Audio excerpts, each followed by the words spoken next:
Thanks, Alan, and Nostar, everyone. I'm going to share my screen, and Alan, please wave if the screen doesn't share correctly, and hopefully everyone can hear me well. Alan, does that look okay from your end? Yeah, that's good. Great. So I'll kick off, and there is I'm going to play a very short video on the fourth slide. So please adjust your volume. It might be quite loud. So I don't want to catch anyone by surprise. So really good to be part of this. I know it was last minute, but Sean sends his apologies. He's got quite ill, so he's absolutely fine. But it's just a bit of a man flu, so he's at home nursing himself. So I've stepped in. I'm the commercial director for ZitWorld, and I'm responsible really for all commercial operations and marketing. So you'll find this presentation hopefully useful and interesting, although you'll notice it has quite a marketing commercial bias, but I'm happy to answer any questions I possibly can. And if I can't answer any at the end, I'll be sure to take your details and come back to you. So yeah, so what I'm going to go through is ZitWorld's story so far. Hopefully, most of you, if not all of you, have heard of ZitWorld. Perhaps some of you haven't, and that would be great. It would be a great introduction.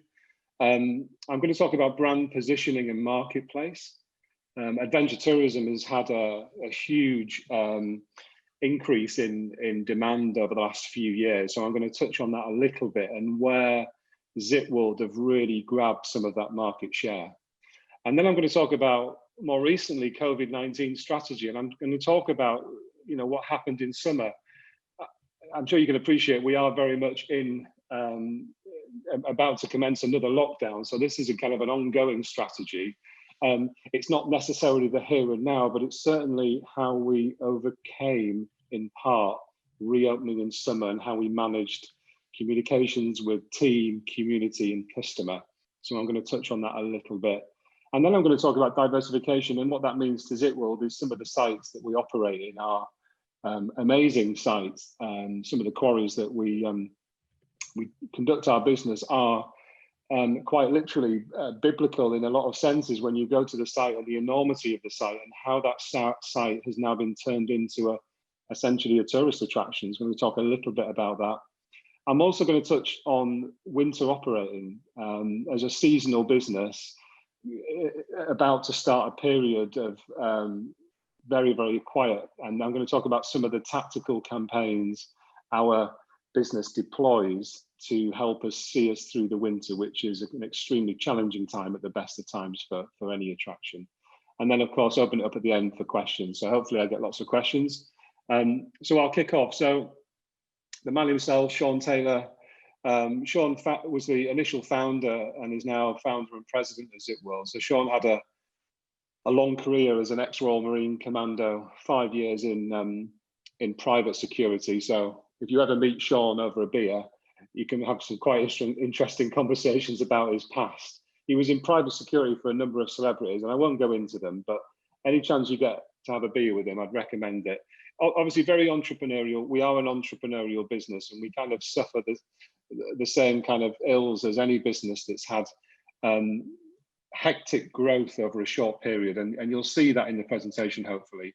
But 10 years as owner operator of Treetop Adventure. So when he came out of the military, he opened up a high ropes course in Betws-y-Coed very successfully, and then ZitWorld effectively bought him out in a number of years ago, 2016 it was, and it's been operating as ZitWorld together with the two other sites thereafter. And Sean has stayed in the business. So we got private equity funding in December 2018, where the other two founding directors left their business and Sean stayed in for growth. So he very much believes in the brand and expanding the brand across the UK and maybe even into Europe and even further potentially. The brand has got huge advocacy. I'm going to talk a little bit about that as well. And there's some awards which I won't go into, but again, Sean's been a winner more recently of the Ernst & Young Entrepreneur of the Year for the region Wales and Midlands. So it's quite a good accolade for Sean. But again, I won't blow his trumpet. I'm going to play a really short video, and this will be really useful to those of you who have never experienced what ZitWorld are all about. So again, please adjust your volume. It may come extremely loud or really quiet. So if you just check your volumes before I play it. And Gwen, if you wouldn't mind letting me know if you can't hear it, I think I've clicked the right button. So I'm going to go ahead and play it. It's not very long. It's about 1 minute, 35 seconds. So I'm going to play it now.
We can't hear you, Andrew.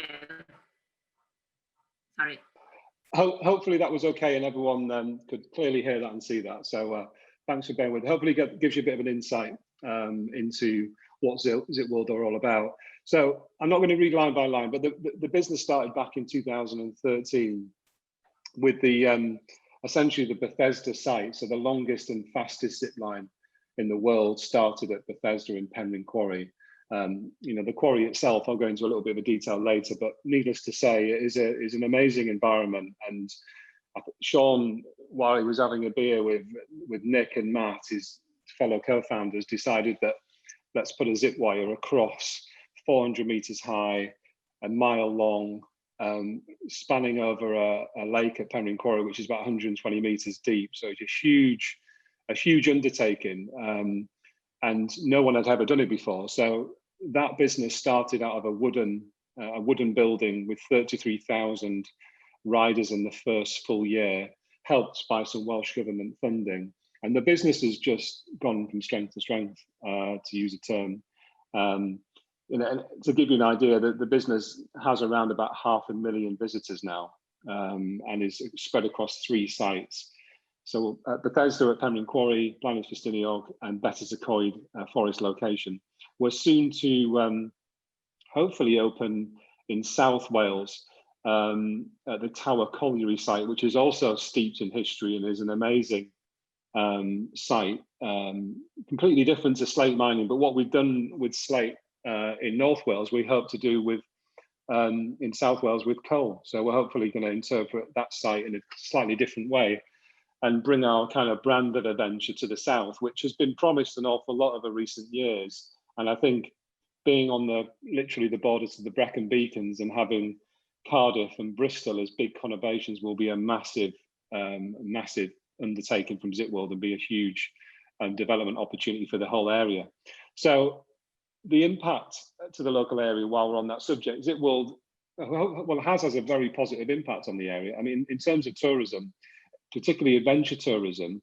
Adventure tourism has been around a long time in North Wales. I think North Wales has actually pioneered that well before ZitWorld, but I think ZitWorld have brought a new edge in the sense that we're able to attract people from much greater distances away. So the dwell time is higher, the spend is higher. And the North Wales Tourism Board conducted an independent survey that was talking about the impact of Zitworld since inception to 2016, adding over 250 million to the local economy. So if you think about the whole economic chain, if you think about pubs, bars, restaurants, accommodation, cafes, that all benefit from extra visitors coming in. And I think that's the story for us when we go and knock on the door of a new site, or we get approached about a great site somewhere. What do we bring? Well, we bring job creation, we bring hopefully local wealth and prosperity. And in terms of Tower Colliery, if you just take the Tower Colliery site down in South Wales, we're hoping to create a legacy for the miners there. And that's, I mean, that's a whole other discussion, but you can see that we work really closely with our landlords, and we look to basically do some really interesting storytelling whenever we go on site, and we feel that's a massively important thing to do and a responsible thing to do. So 13 adventures spread over the 3 sites, hoping to get to South Wales by March next year. We've got restaurant facilities, conference facilities. We're not a business that's going to expand to 35 sites across the UK like maybe GoApe have done, which is a competitor. We will probably go to 7 or 8 sites, and they will be destination sites. So what I mean by destination sites, they will have accommodation, they will have 7 or 8 activities, they will have fully licensed restaurants and bars, they will maybe even have heritage centres in the long run. So you can see we're trying to build this picture of being an all-day destination to a very big mass market. And to put it bluntly, there isn't many Penrhyn quarries out there. So it's not as if we could find 35, 33 stunning locations. Our criteria is very strict. It has to be an amazing environment. That's actually more important than having a city centre on the doorstep, because we've proven in North Wales that if you look at the visitor profile there, for Velocity 2, the average drive time is 3 hours. That's it. That's very much different to a theme park, for example, which they average about an hour drive time to their site. So we're able to pull people from Manchester, Liverpool, Cheshire, London. 37% of our customer base comes up from London. So that's, again, that's an economic boost to the local area, and testament that when you create a product and it's truly unique and no one else is doing it, you can really do it from anywhere. I mean, North Wales is as sparse in many respects as anyway. So although it has a good domestic tourism, yes, but it also, I think we've added and enhanced that in terms of adventure tourism. So millennial families being our biggest market, and it will be even bigger in the next couple of years. So that's kind of 22-year-olds to 38-year-olds, young families, professional, that want to, come with their 4.2 children and have a great time, or spend all day, have some lunch, have a picnic, and have a great an experience. And again, that's why we create destinations, knowing that if someone's going to day trip from Manchester, they don't want to come for an hour and then leave. They want to spend time in the area. They perhaps want to try some walking, and maybe even try one of our colleagues at Surf Snowdonia, a competitor. So I think dwell time is really important. Again, Northwest being hugely important to our business, which is why it makes the some of the tier 3 areas for us that we rely on that business coming through in COVID is quite difficult, quite challenging for us. But overwhelmingly, our market is domestic tourism. So day trippers, holiday makers that are coming into Wales to experience what Wales has to offer. So therefore, it's really important that we give a Welsh welcome, and that we're authentic Welsh brand that is hoping to expand, and that's the key. So we do quite a number of corporate groups and schools and scout groups and things like that. Yes, we do some stag and hen do's, of course, but I think if you consider the marketplace that I mentioned earlier, adventure tourism and thrill-seeking activities has never been busier. There used to be there for the thrill seekers only, the adrenaline junkies. That's not the case anymore. People are spending more on experiences now than they've ever done before. They value experiences over material possessions, and this has been a trend that's continued, and it's only getting stronger. So just moving on to the next slide. When we talk about diversification for us and what it means to us is that, you know, Penrhyn Quarry, if you look back, first mining began in 1570, and you can see that all the way through, you know, it's been on the map in terms of some big events. It was the area the scene of the biggest strike of its kind when Lord Penrhyn against his workers, and that lasted for 3 years.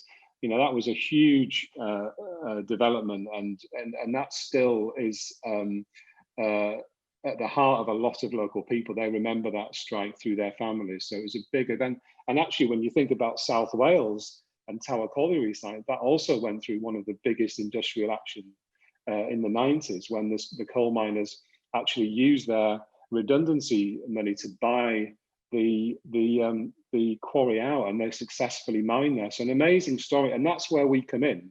We're not just about coming in to build a man-made adventure. We're looking at storytelling as well, and that's the opportunity that we have at both our sites, particularly those sites where we can tell the story.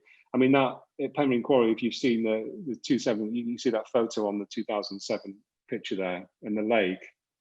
You know, it's an amazing site, and it was actually a Victorian tourist attraction, believe it or not, where Queen Victoria visited. So, funny enough, it was a Victorian tourist attraction. It is now a tourist attraction that attracts over 150,000 visitors a year. So it just gives you the sense. And if I click on to the next slide, it shows you the kind of journey that site has been through. And I picked Penrhyn Quarry. I could have picked the other two sites for just as good a reason, but I think Penrhyn Quarry is where it started, and I thought it was a good idea to talk about where we started and where we're heading to.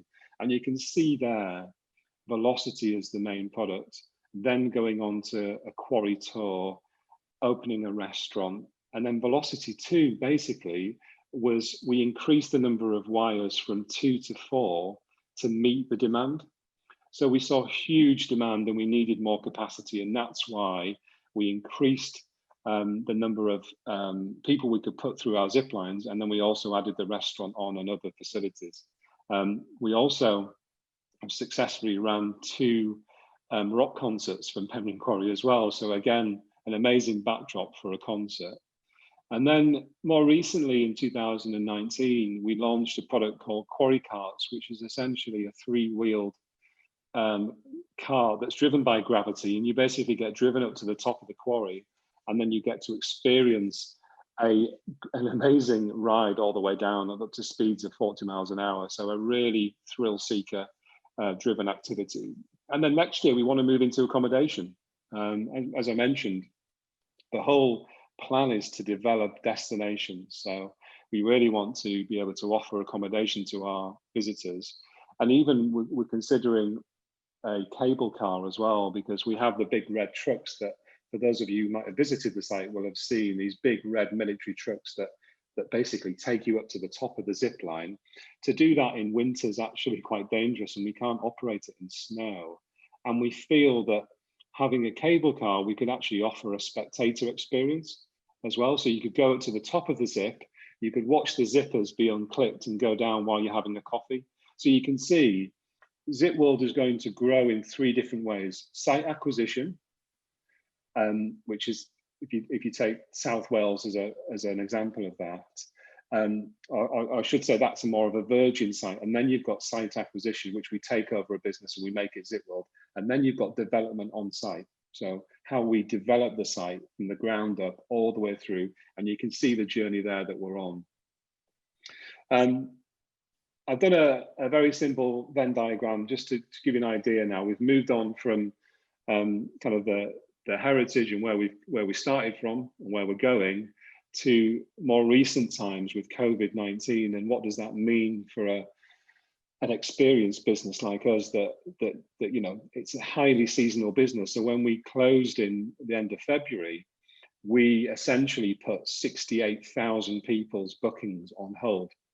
You know, that was a big undertaking, and people agreed to keep their money in their business. You know, we had a refund policy, we stuck by that.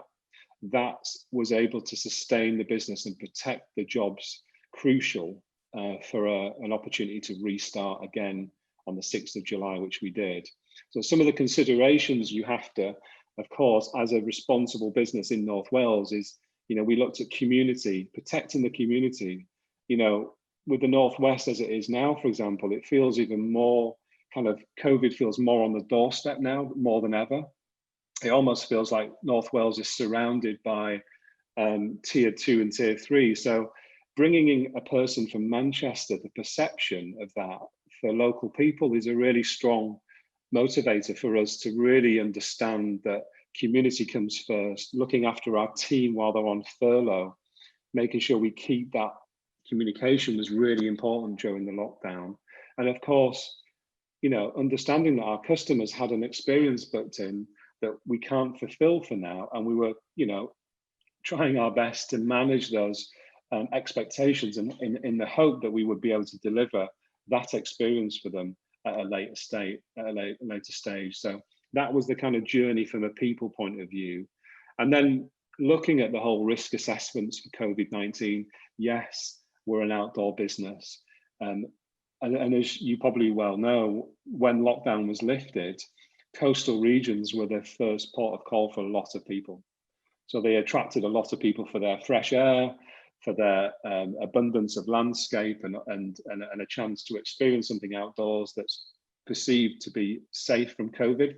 So that has a burden as well on the local community, and that's something that we manage quite well, I think. But again, sharing best practice with our colleagues across the Welsh visitor attraction was immensely rewarding, and helping those smaller businesses that perhaps don't have a marketing team like we do, sharing that best practice. You can see there's a poster from this kind of 6 steps that Zipworld undertook to keep our customers and community and team safe. I think we did a good job in communicating that, but it didn't end there. A lot of businesses were talking about how they're looking after people. It was the bit in the middle that we really worked on. That was to engage with local suppliers. When I talked about the economic chain before, I mean also the people that supply Zipworld, our food, our clothing, the things we need for business, they're also out of pocket when we don't open. So when we did open, it was really important for us to share little videos from our fence supplier, for example, our local fence supplier, to get him back to work for jobs that he had booked in before COVID. So the whole thing was about genuine, interesting content about local community, about reminding people what Zipworld means to the local community, not just about a commercial business getting through this with cash in the bank and coming out of it, able to continue trade essentially.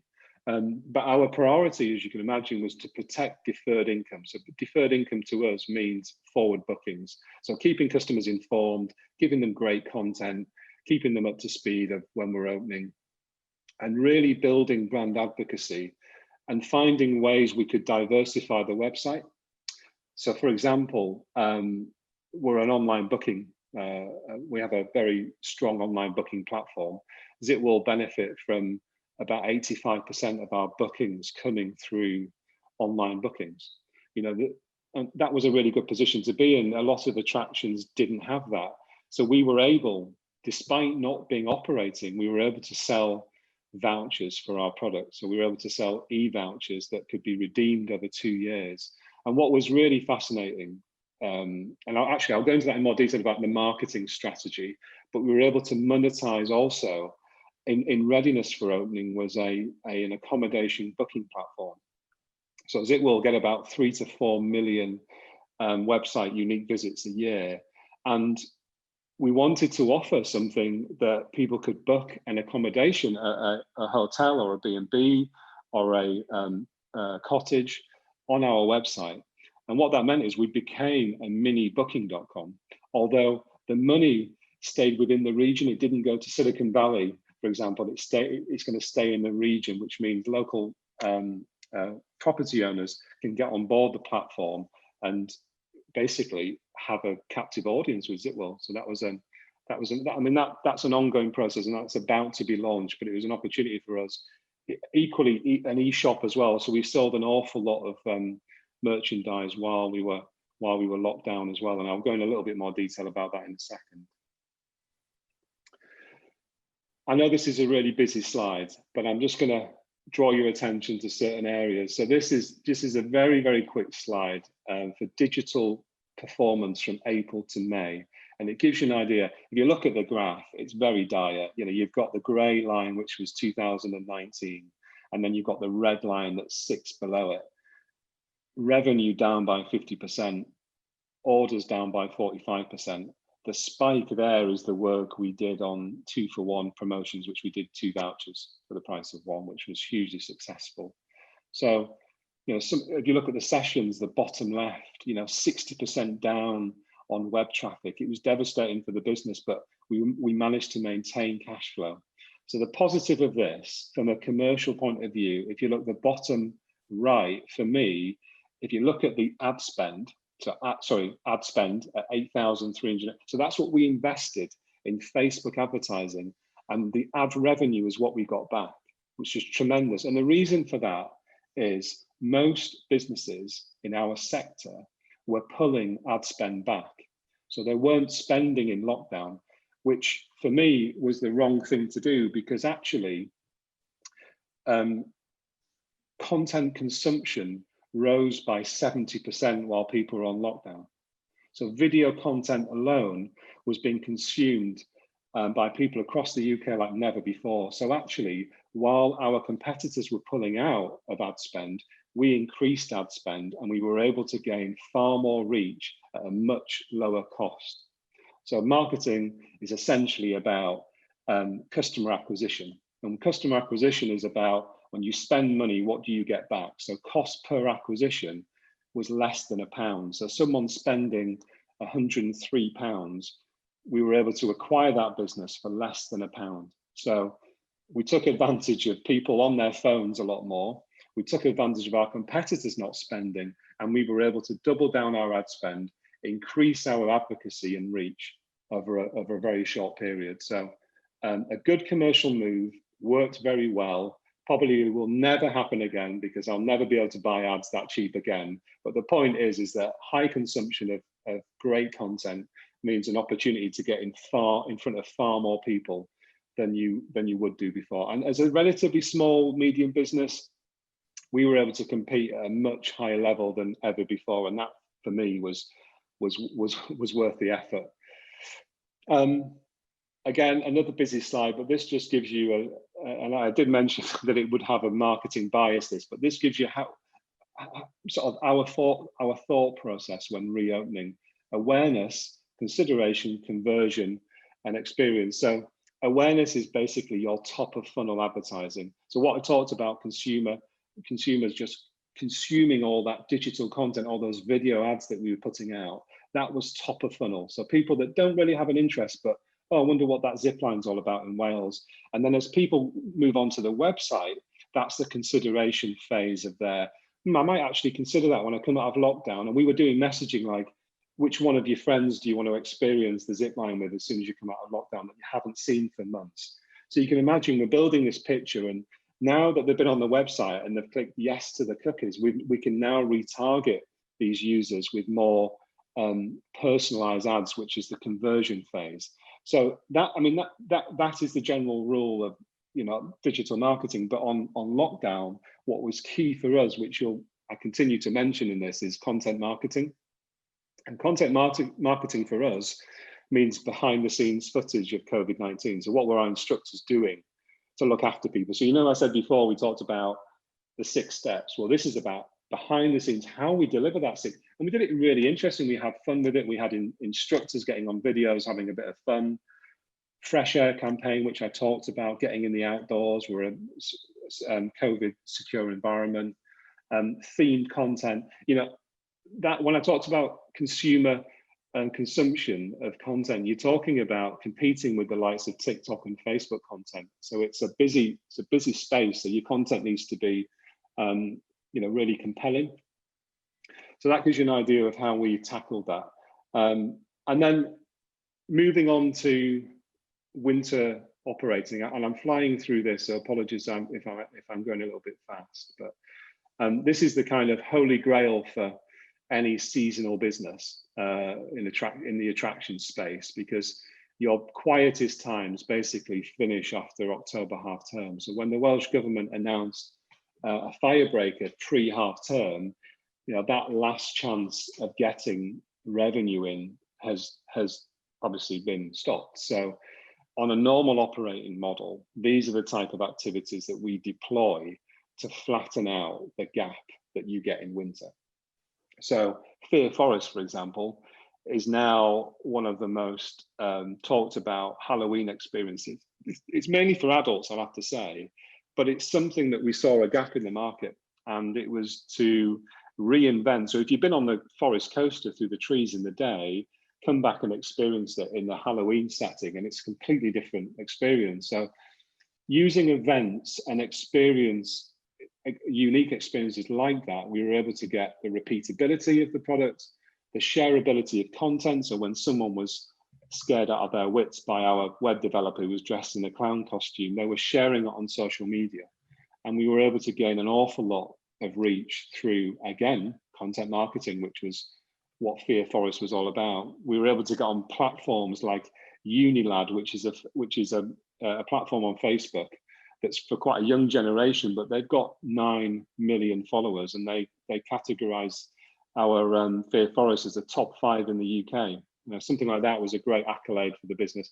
And then going into more the festival season, we are hoping to come out of the firebreaker and then move to a weekend operating model, because frankly, there isn't enough business Monday to Friday, and even with the restrictions, that compounds that. So we have to adapt as a business, and we will move to hopefully a weekend operating model where we'll condense our bookings down to the weekends on all 3 sites. And essentially, we see it as we will play an important part for families looking to escape at the weekend, and we'll theme it. You know, we're not going to do a Christmas event. That would be foolish. You wouldn't get your money back, in our opinion, if you spent a lot of money with uncertain outlook on demand. So that was our plan. Locals Loyalty is another really clever tactical campaign where we give our local people 50% discount out of season. So, you know, to be fair, locals have to put up with all the traffic around North Wales in the peak periods. This is an opportunity for locals to come when it's less busy. It's a reciprocal benefit. They benefit, we benefit. And that goes for food and beverage as well. So this really replaced our winter membership, and it's become a really popular campaign. It helps build some of those bridges with local people. It helps bring in revenue at a very difficult time. And again, you know, some of the feedback that we get from this often is that, you know, North Wales, the regions that were included in the LL postcode, which essentially is if you have an LL postcode, you qualify for the discount. You know, people being proud of living in the local area. It's something that the people in Cheshire or Manchester just don't get. So we feel that was a really good benefit. And then we do special deals for our emergency services, and I think that's something that any business could see the benefit of that. And, you know, celebrating your hard-working heroes. The NHS is a huge employer in North Wales, and we feel it's a really positive PR message. And again, this is a reciprocal benefit. So we get buy-in from the NHS, who help us advertise this internally, and we give a great experience at half the price. So, and that was it for me. It was a quick fire one. So I invite some questions in where I can. Yes, thank you very much, Andrew. We have got some few questions, so I'll fire away with them. So to begin with, are you actively looking for other sites in Wales? That's a great question. We would consider another site in Wales, of course, if it met our criteria. Yes. We've got 3 sites in North Wales. The South Wales site will be the first one across the North Wales border. So, you know, strategically, it would have to fit in. It would have to fit in. But certainly, you know, there's even a space on our website where you can email Sean directly, and he's not averse to picking the phone up and having a chat about locations. So I'd recommend doing that. Okay, Fantastic. The second question, following this year's COVID, do you think people will stay more local and take advantage of local attractions rather than going further field? Because as you said, they travel between 3 to 4 hours to arrive at your destination. Yeah. Do you think people would probably stick more locally, or? I did, and that's another great question. I did think that. However, with the ability to travel abroad less certain, I think actually the staycation market, and every piece of data you read out there suggests that staycationing in 2021 is going to be phenomenal. So I actually think people will move around. Funnily enough, when we were in lockdown and when we opened on the 6th of July, we made an assumption that the first people out of the gate, the first people to be on our sites would be the risk takers, you know, and it wasn't. It was local people. They'd been stuck in for so long and they couldn't wait to get outdoors. So I think it'll grow, but I think in answer to your question, I think it'll be staycation that is going to be overwhelmingly a big deal for many attractions, and it will be the thing that attractions need as soon as they reopen. I mean, we're going to be reopening in mid-February. Some businesses won't be opening at all.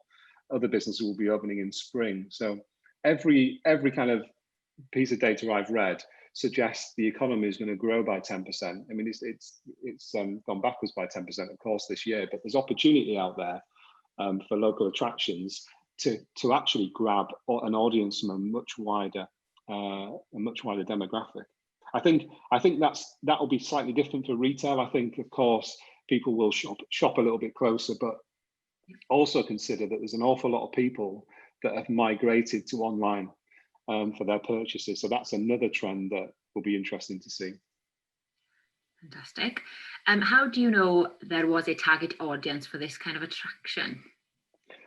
That's a great question. And I think, if I'm honest, Sean, on his travels, whatever he was doing, saw it. And if anyone's been to New Zealand and seen the experience sector in New Zealand, you basically, to get an experience or to do adventure tourism in New Zealand is an amazing experience where you literally get picked up from the airport, you get driven to your site, you meet the instructor. The whole experience is incredible. And I think Sean saw that emerging.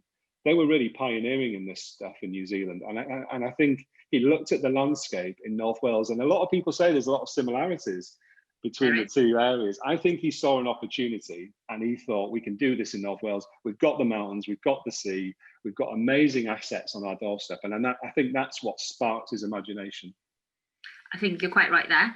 I've been to New Zealand myself, and it's kind of the same, like the carts going up the hill, and you're coming down on these goat carts, and it's a very exciting thing. So yeah, he saw that opportunity, and I think he took it quite well. Another question would be, could Andrew explain their local activity and the reward scheme? Local activity and reward scheme. I'm not too sure what that relates to. So I think in your slide you were talking about, I think it was like the fourth slide. You talked about a few things with the local area. So yeah, I mean, I think for local area, I think the best possible thing we've done for the local area would be the locals loyalty, because that essentially is an opportunity for locals to come and visit ZipWorld at a vastly reduced price and not experience the same queues and the same busyness. So I don't know if that has answered that question, but from a rewards point of view, and it might have even been on staff, so I might have gone off piece, that the reward might have been recognition for staff, but I'm not too sure. I'm happy to pick that up if I've not got that right. No, that's fine.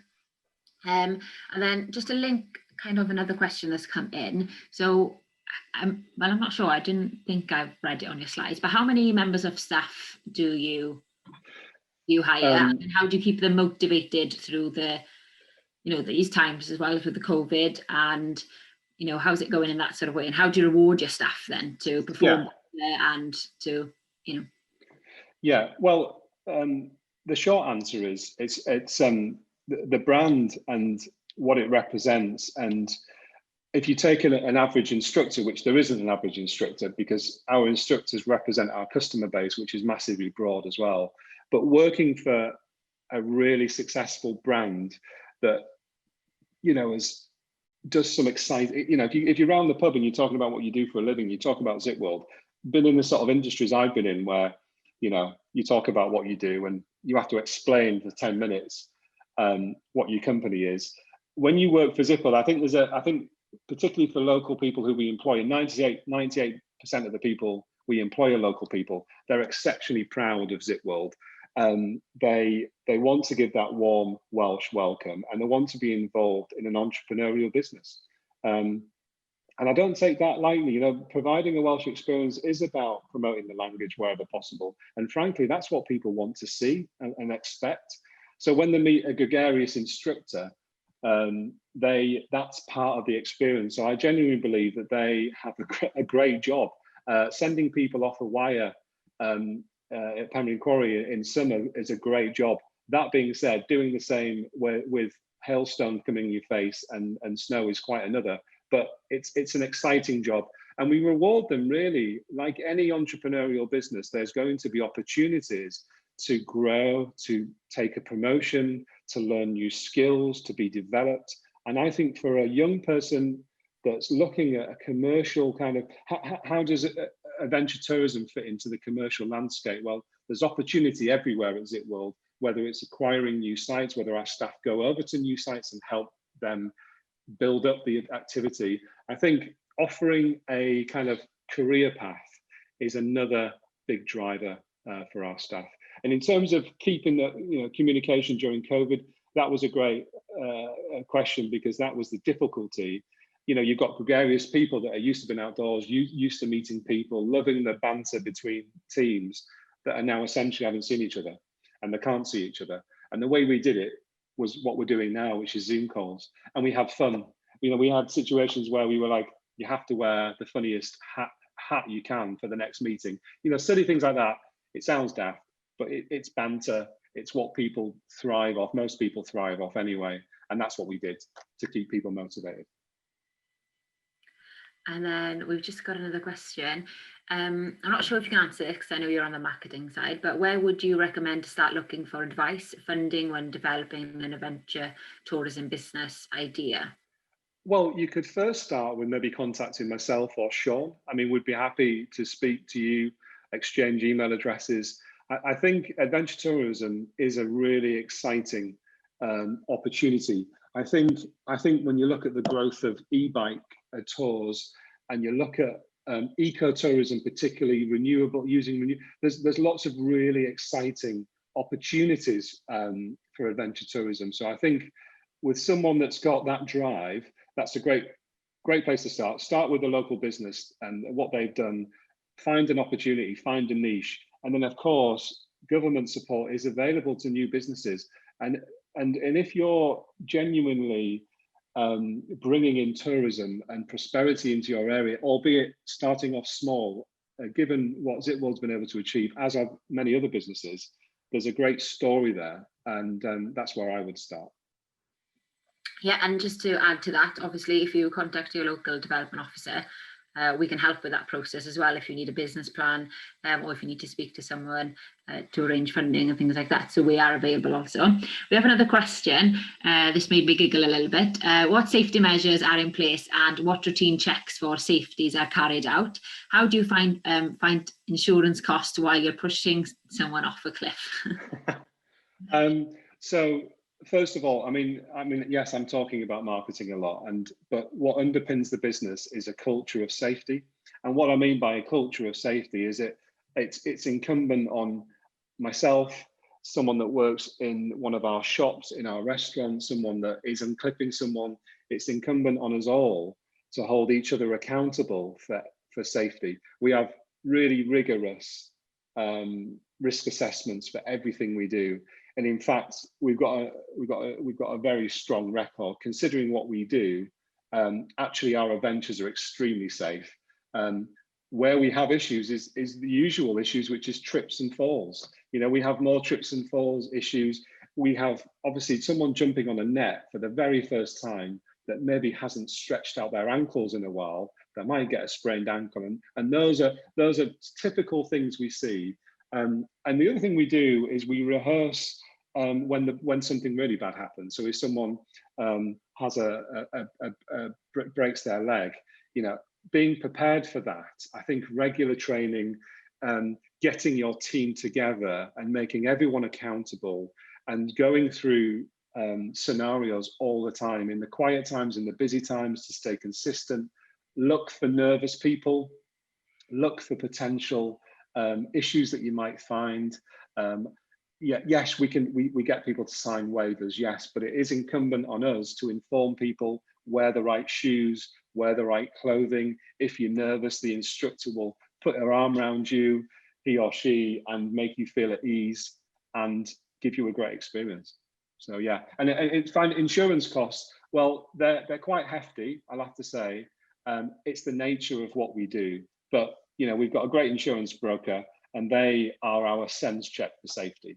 And what I mean by that is they come on site knowing nothing about what we do, and they will sense check our risk assessments, our COVID secure developments and tasks that we have still to do. So yeah, I think working really closely with an insurance broker that's actively involved with their client is a really good way. Fantastic. What is your marketing strategy? How do you sell the story, all digitally? I'll have to say we are unusual in the sense that if you take our total media spend, I would say, well, I know 68% of it goes on digital. So that's probably very different to a traditional business to consumer model where you'd perhaps see 40% on digital and they would do a lot of print. Or for me, marketing has overwhelmingly changed. Like, it's our main acquisition channel is Facebook, by far our main acquisition channel. And I've mentioned content marketing throughout this. I can't emphasize that enough. To any marketing strategy, a really well thought through, highly resourced content marketing strategy drives awareness, which then gives you the opportunity to retarget those people with personalized ads. Without a content strategy, you're just telling, you're not selling. With the stories and things that the opportunities on site, meet your instructor.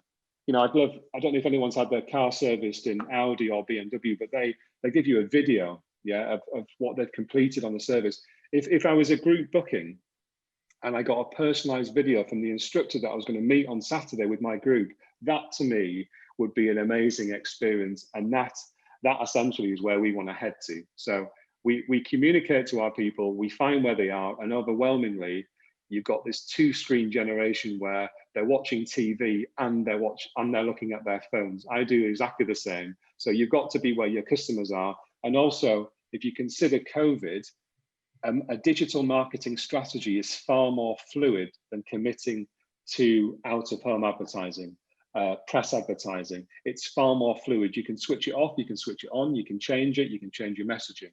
So that would be probably why we heavily invest in digital marketing. Yeah, I totally agree. I was just having a look now to see on your Instagram page, you have one of those, you have Facebook page, and I just had a look on your website as well. It's quite an interactive one, isn't it? It's got something popping out continuously to draw you in that you want to look at more things, don't you?